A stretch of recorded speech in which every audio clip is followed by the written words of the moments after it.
इसका जो जन जन से जुड़ाव था, कि हमारे स्वतंत्र संग्राम की एक लंबी गाथा अभिव्यक्त होती है। आदरणीय अध्यक्ष जी, जब भी जैसे किसी नदी की चर्चा होती है, चाहे सिंधु हो, सरस्वती हो, कावेरी हो, गोदावरी हो, गंगा हो, यमुना हो, उस नदी के साथ एक सांस्कृतिक धारा प्रवाह, एक विकास यात्रा का धारा प्रवाह, एक जन जीवन की यात्रा का प्रवाह उसके साथ जुड़ जाता है। लेकिन क्या कभी किसी ने सोचा है कि आजादी जंग के हर पड़ाव, वो पूरी यात्रा वंदे मातरम की भावनाओं से गुजरता था, उसके तट पर पल्लवित होता था।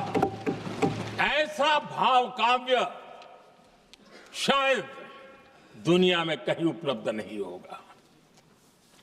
आदरणीय अध्यक्ष जी,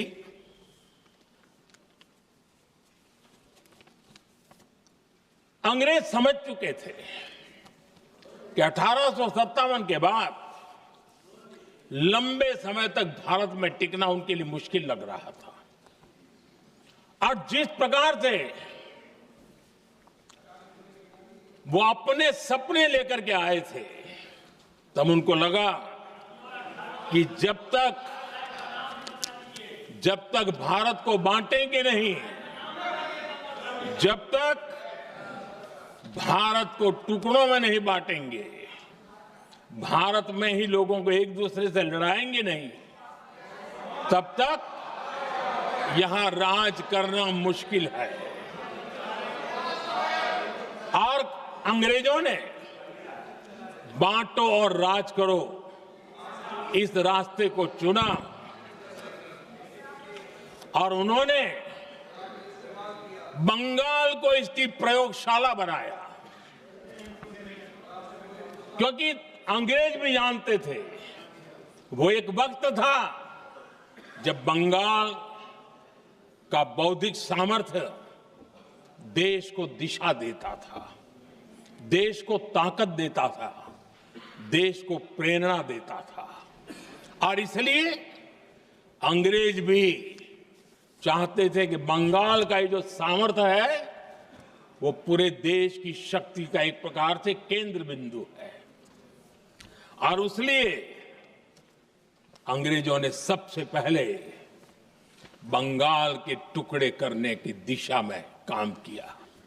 और अंग्रेजों का मानना था कि एक बार बंगाल टूट गया तो ये देश भी टूट जाएगा और वो यावत चंद्र दिवाकरो राज करते रहेंगे, ये इनकी सोच थी।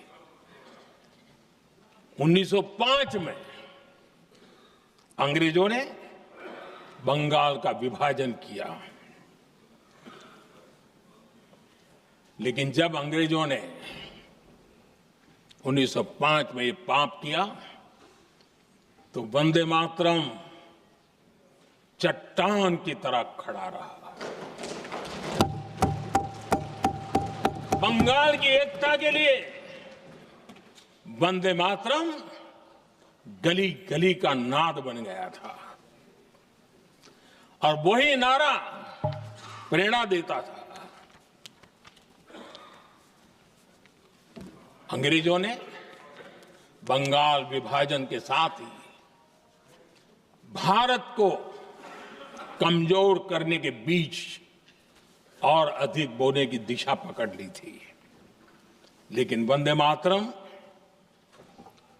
एक स्वर एक सूत्र के रूप में अंग्रेजों के लिए चुनौती बनता गया और देश के लिए चट्टान बनता गया।